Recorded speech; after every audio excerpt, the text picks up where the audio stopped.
tatlong factions ang pinagpipilian ng mga electors, no? So nandiyan yung centrist, nandoon yung sa left, and then nandiyan yung conservative, no? Which is normal kasi definitely because everybody is about late 60s and late 70s. May so mga under 80s pa nga.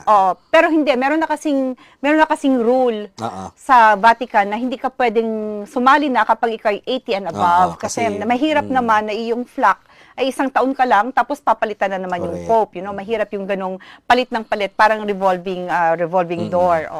So, ang sinasabi nga nila is, kung masusunod yung will ng mga tao, di ba, yung kanilang prayer, karamihan, ang gusto nila is someone who can bring the Catholic Church together.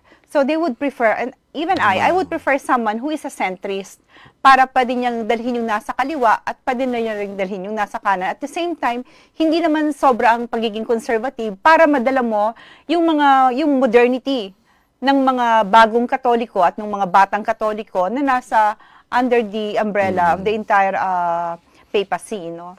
So, hintayin natin kasi sabi nga nila, the reason why they had several masses at saka yung umagang misa bago sila pumasok dun sa Sistine Chapel was they were asking for guidance from the Holy Spirit.